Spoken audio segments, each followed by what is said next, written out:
We are back for another episode of The Last Stone. We're pumped up to be talking about who, Dave? Chet, baby. Chet Holmgren. We had a comment on our YouTube channel. We're like, let's go all in on this. What's up with Chet? We don't know exactly, but we know he's getting better. But what's it going to look like when Chet comes back on the OKC Thunder? All right, let's rewind and let's just tell everybody we are doing this podcast only because one of our people on YouTube commented about it, saying something about Chet that really fucking hyped us up.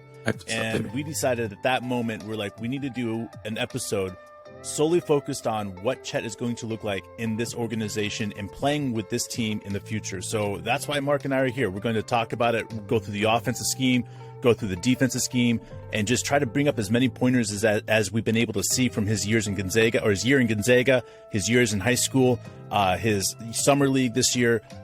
We pulled all the film together that we possibly could, and we've been watching it, and we're ready to talk about it, man. I'm totally stoked. I'm pumped that we have subscribers and listeners that are willing to say something about the future of this team and bring in Chet's name again and get us so hyped up that we have to do something like this. So thank you guys for commenting and liking and subscribing and doing all the things that you guys are doing to make our clits feel amazing.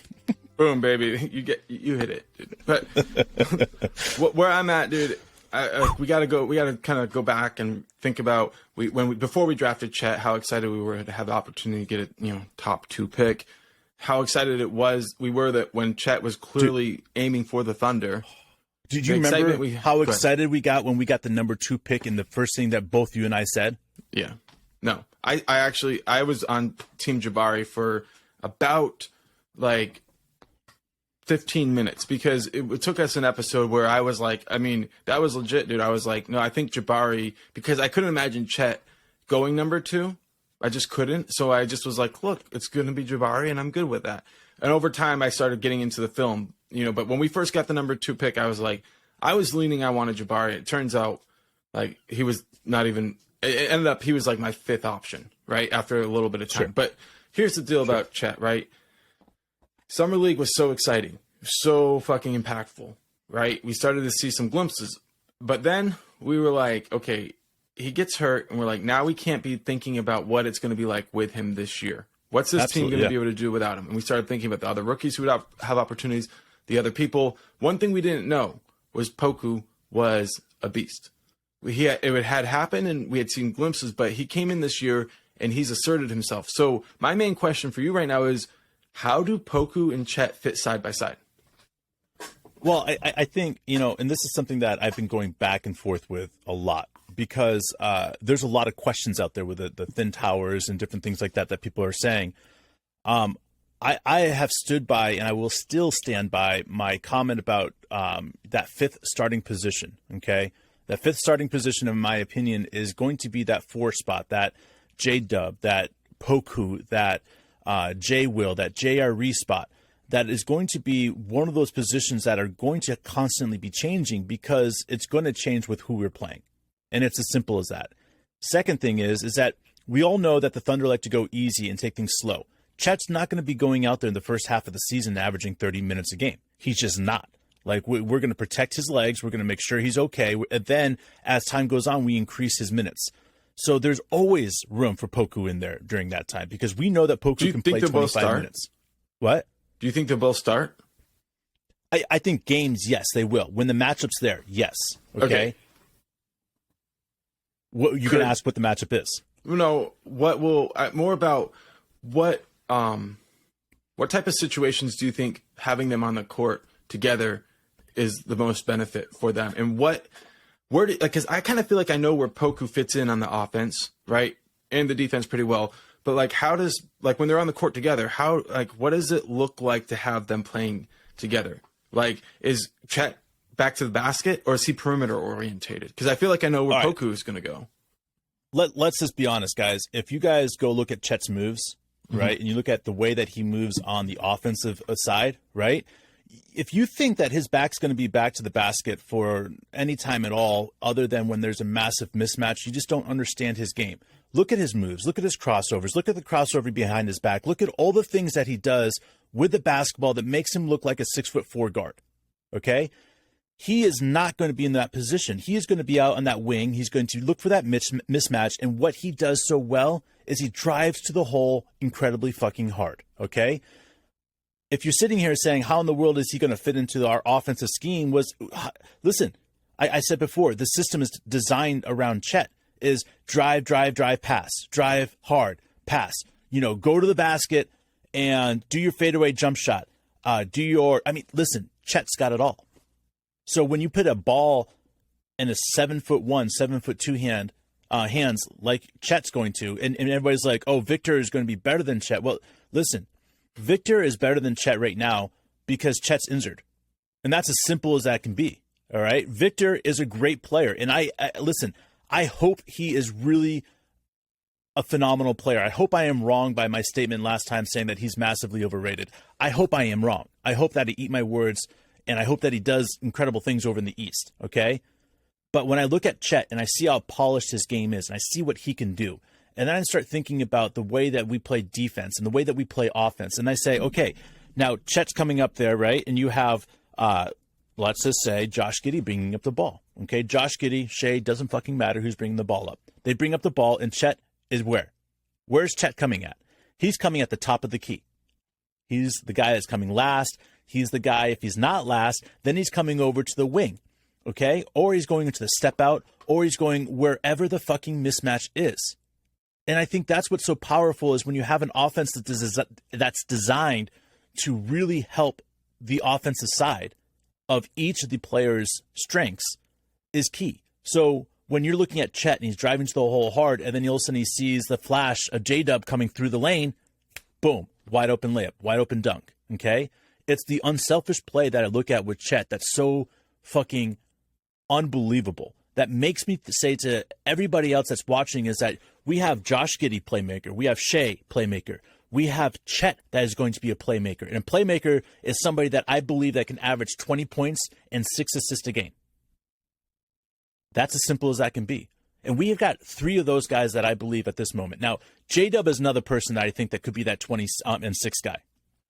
But the way that Chet moves on that offensive side is truly spectacular. And I just wanted to focus on the offense before we get to the defense because there's been a lot of questions of how Chet's going to fit. And guys, go to YouTube. Go look at all the films that I've been looking at of highlights and games that he dominated in. Watch the way he drives. Watch the way he's able to get contact and finish through the contact. Watch how he's able to draw fouls, getting to the foul line. He is a fucking dominant playmaker, and he is going to do some amazing things with his Thunder core because he's going to be able to slip in and slide in like nothing, bro. No lube included. Yeah, dude. I knew where you're going, but so yeah, we need to talk about the defense because when you talk about his competitive fire, his ability to defend without fouling, like make sure he's straight up and then, he still can jump after players think he's already fully extended. All that's important. But before we do, I want to ask you one more question about the starting lineup. Yeah. Could we see a situation where Chet is the consistent starter, right? Which I anticipate. Day one, he will. Right. Giddey. Yep. SGA. Yep. Right. And then my question for you is this, right? Are you going to rotate a player like Dort and Poku to be starting at the same time, or are you going to alternate them? I'm such a huge fan of Dort. I want to throw this out there. I don't think taking Dort out of the starting lineup is ever going to be an option at this point. Okay. Now there comes a point where if, let's just say for, fuck's sake. I mean, let's just say J-Dub turns into that's the guy I was missing.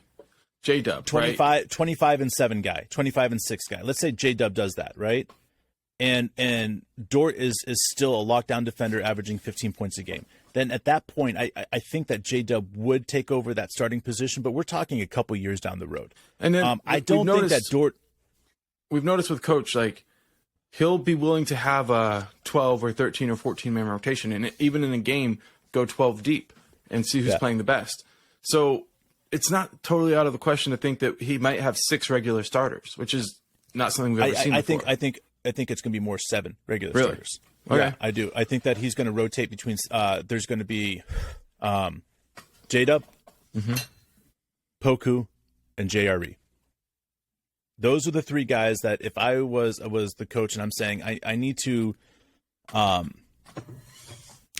depending on who we play, right? These are the guys that I go with. Now, if Jay Will was more pronounced in his role and the way that he is played, I would say Jay Will is in that slot as well. But Jay Will still has a little bit more work to do. He has to learn how to play without fouling.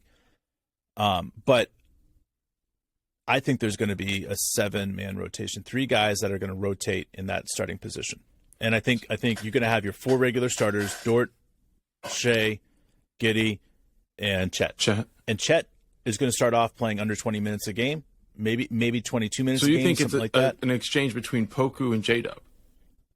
Yeah, I do. Because here's the thing. The other thing too is that the way that but Chet that can't plays, last forever. What's that? That can't last forever because a player like J-Dub to me has like a future all-star potential. You don't want to keep him on the bench. Like whereas Dort might be the best bench player in the league.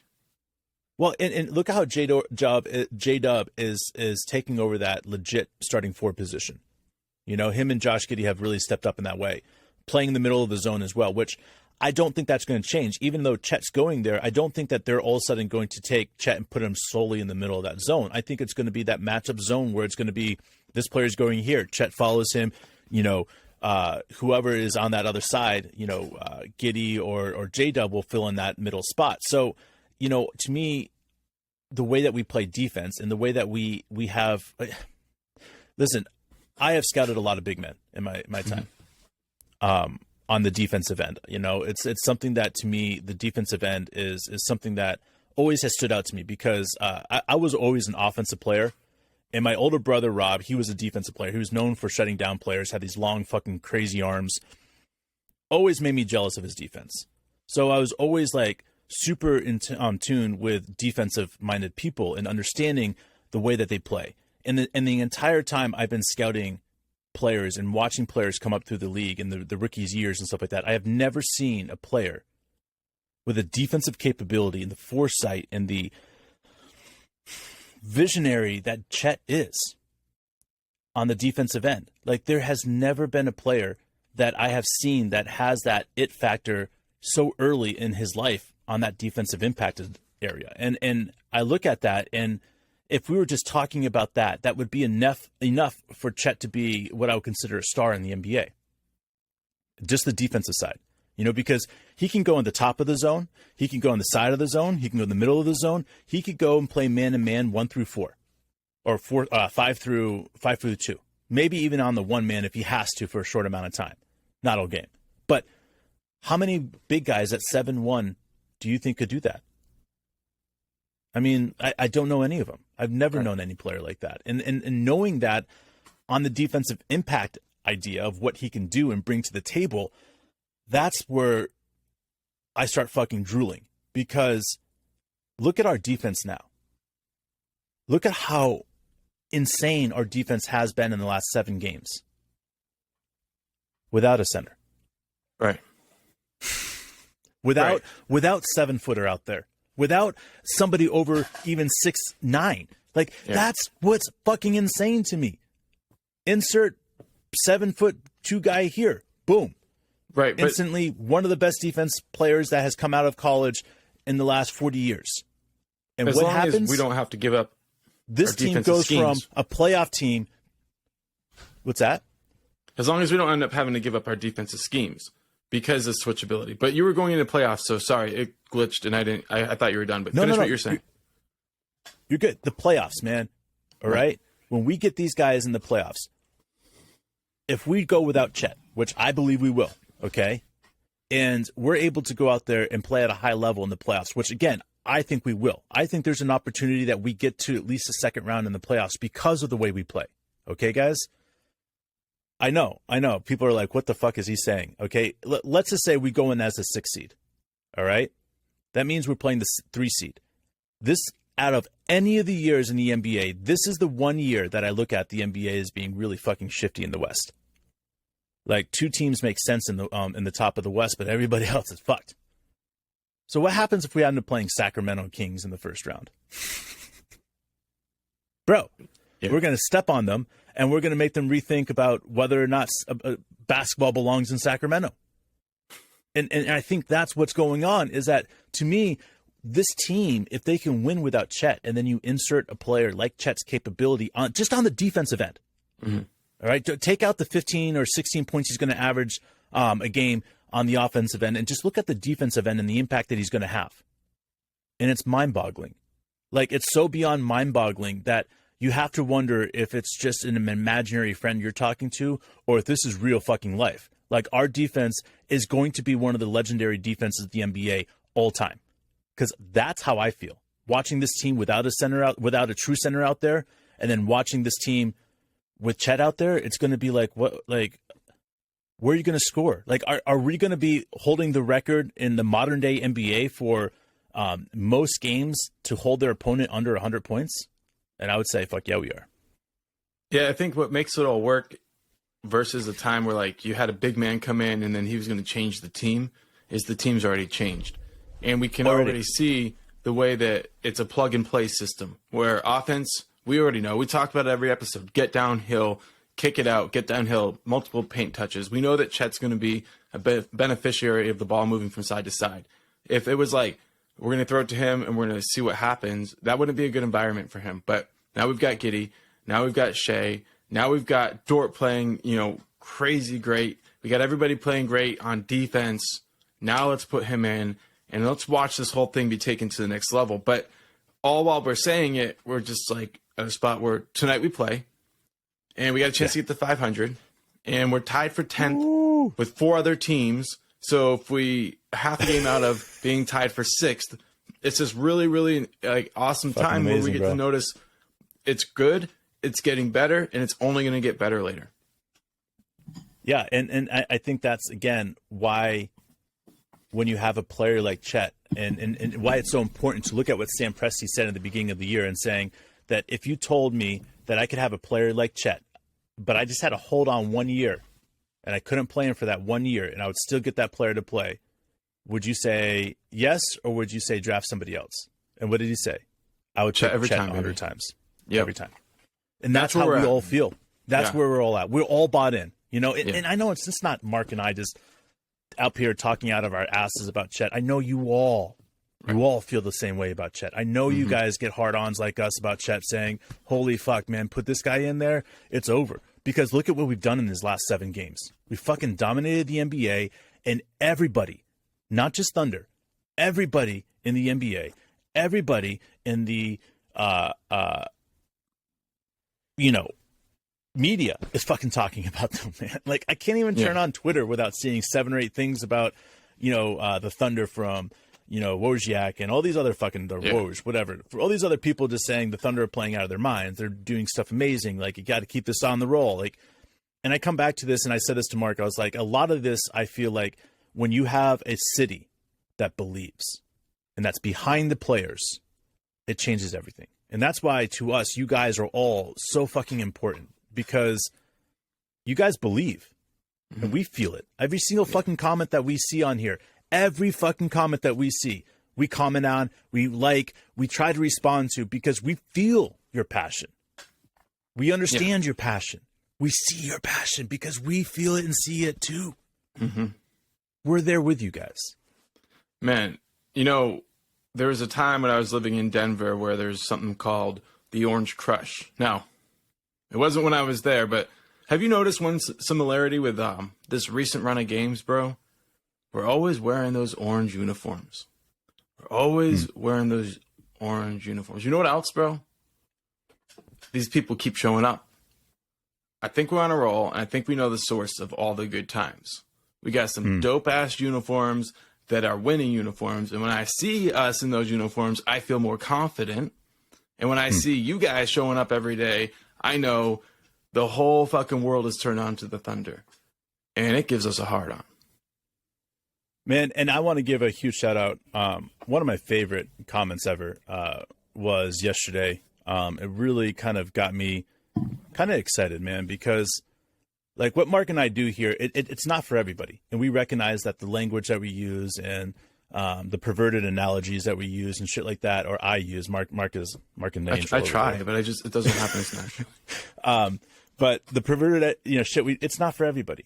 But and we had a guy that I really liked. His name is Nicholas. I was a big fan of Nicholas and his comments. And then one day he didn't like what we said, and he let us know that he didn't like it. And he did it in a very professional way, in a very nice way. And we responded in a very nice way back and letting him know that we were sorry and we understood. He came back to the show. Yeah. And he wrote us this amazing comment, and it really meant a lot because like I get it. We're not everybody's cup of tea, but when you go out and you listen to other podcasts and you try to, understand what they're saying and there's stupid shit that they say, and there's no meat. There's an hour and 45 minutes of just them talking about the stupid shit they've done in Oklahoma City or Kentucky or wherever they live from. We're here. We give you the meat. And when we see somebody that recognizes this and understands that it's all about this team, it means a lot to us. So Nicholas, I appreciate you coming home.